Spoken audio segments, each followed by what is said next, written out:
दो तीन मेरी बेटियां ने, एक मेरा बेटा वे, ਉਹਦੇ ਬੱਚੇ ਨੇ ਤੇ ਤਿੰਨਾਂ ਬੇਟੀਆਂ ਦੇ। ਇੱਥੋਂ ਗਏ ਨੇ ਸਵਾਤ ਗੱਡੀ ਕਰਾ ਕੇ ਨਾ, ਉਹ ਕੋਈ ਲੱਖ ਦਾ ਕਿਰਾਇਆ ਕਰਕੇ 5 ਦਿਨ ਟੂਰ ਤੇ ਗਏ ਨੇ।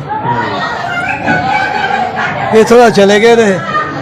ਉਸ ਤੋਂ ਬਾਅਦ ਸੁਬਾਹ ਤੱਕ ਰਾਤ ਤੱਕ ਕੋਈ ਨਹੀਂ ਆਇਆ। ਸੁਬਾਹ ਮੈਂ ਆਪੇ ਫੋਨ ਕੀਤਾ ਆਪਣੇ ਦਿਮਾਗ ਨੂੰ, ਉਹਨੇ ਮੈਨੂੰ ਕਿਹਾ ਵੀ ਅਬੂ ਜੀ ਅਸੀਂ ਨਾ ਜਾਣ ਕਗਾਰ ਸੀ ਨੇ ਕਹਿੰਦੇ ਸਵਾਤ ਵਾਲੇ ਪਾਸੇ ਇੱਧਰ ਆ ਗਏ।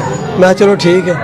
ਉਸ ਤੋਂ ਬਾਅਦ ਫਿਰ ਮੈਨੂੰ ਥੋੜ੍ਹਾ ਜਿਹਾ ਫਿਰ ਮੈਂ ਰਾਬਤਾ ਕੀਤਾ ਤੇ ਮੈਨੂੰ ਕਹਿਣ ਲੱਗਾ ਅਬੂ ਜੀ ਅਸੀਂ ਨਾ ਸਵਾਤ ਆ ਗਏ ਤੇ ਉੱਥੇ ਆ ਕੇ ਅਸੀਂ ਹੁਣ ਨਾਸ਼ਤਾ ਕਰਨ ਲੱਗੇ।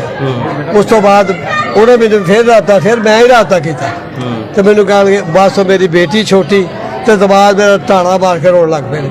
ਮੈਂ ਕਿਹਾ ਬੂਈ ਸਾਡੇ ਬੱਚੇ ਰੁੜ ਗਏ ਨੇ। ਬਾਕੀ ਜਿਹੜੇ ਹੁਣ ਉਹ ਪਤਾ ਸਾਨੂੰ ਕੋਈ ਨਹੀਂ ਲੱਗਦਾ ਪਿਆ, ਸਾਡਾ ਉਹ ਰਾਤ ਤੱਕ ਕੋਈ ਨਹੀਂ ਉੱਥੇ ਹੁੰਦਾ ਪਿਆ, ਕਿਉਂਕਿ ਉਹ ਜਿਹੜੇ ਮੇਰੇ ਦਬਾਅ ਦੇ ਨਾ ਸਾਨੂੰ ਇੰਨਾ ਹੀ ਪਤਾ ਲੱਗਾ ਕਿ ਉਹ ਦਰਿਆ ਹੀ ਰੁੜੇ ਨੇ, ਲੇਕਿਨ ਪਤਾ ਕੋਈ ਨਹੀਂ ਲੱਗਦਾ। ਬੱਚੇ ਹਨ ਤਸਵੀਰ ਬਣਾਉਂਦੇ ਪਰ ਹੁਣ ਅੱਗੋਂ ਸਮਝ ਨਹੀਂ ਆਉਂਦੀ ਵੀ ਕੋਈ ਜੀ ਬੱਚੇ ਜਿਹੜੇ ਨਾ ਉਹ ਸਾਰਿਆਂ ਦੇ ਬੱਚੇ ਤਕਰੀਬਨ ਮੇਰੀ ਵੱਡੀ ਪੋਤਰੀ ਹੈ ਸਲਾਮ ਦੀ ਬੱਚੀ ਹੈ, ਨਾਲ ਮਤਲਬ ਹੈ ਕਿ ਛੋਟੀ 17 ਸਾਲ ਦੀ 19 ਸਾਲ ਦੀ ਹੈ, ਪੋਤਰਾ ਜਿਹੜਾ ਕੋਈ 15-16 ਸਾਲ ਦਾ। ਉਸ ਤੋਂ ਦੂਸਰੇ ਦੇ ਬੱਚੇ ਵੀ ਨੇ। ਹੁਣ ਮੈਨੂੰ ਹੁਣ ਯਾਦ ਆਉਂਦੀ ਵੀ ਲੇਕਿਨ ਇਹ ਪਤਾ ਲੱਗਦਾ ਵੀ ਕਿੰਨੇ ਉਹਨਾਂ ਕੋਲ ਪਤਾ ਲੱਗਦਾ ਪਿਆ ਇਸ ਵਾਰ ਨਹੀਂ ਇਸ ਵਾਰ ਉਸ ਤੋਂ ਬਾਅਦ ਹਫ਼ਤਾ ਹੀ ਨਹੀਂ ਨਾ ਬਸ ਇਹਨਾਂ ਦੇ ਬੱਚੇ ਰੁੜ ਗਏ, ਨਾਲੇ ਰੋਂਦੇ ਹਨ, ਬੜੇ ਕਲਾਉਂਦੇ ਹਨ। ਉਸ ਤੋਂ ਬਾਅਦ ਸਾਡਾ ਰਾਬਤਾ ਕੋਈ ਨਹੀਂ ਉਹਨਾਂ ਨਾਲ ਆਇਆ।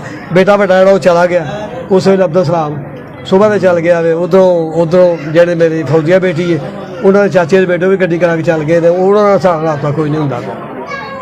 ਹੁਣ ਉੱਥੇ ਪਹੁੰਚਣ ਤੇ ਫਿਰ ਪਤਾ ਲੱਗੇ ਮੇਰੇ ਸਾਹਿਬ ਅਸੀਂ ਤਾਂ ਰੁੜ ਗਿਆ, ਕਿਉਂਕਿ ਨੁਕਸਾਨ ਹੁਣ ਸਹੀ ਪਤਾ ਨਹੀਂ ਲੱਗਦਾ ਪਿਆ ਸਾਨੂੰ। ਉੱਥੇ ਰਾਬਤਾ ਉਹਨਾਂ ਨਾਲ ਹੋਵੇ ਤਾਂ ਫਿਰ ਪਤਾ ਲੱਗਦਾ।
Nasıl bir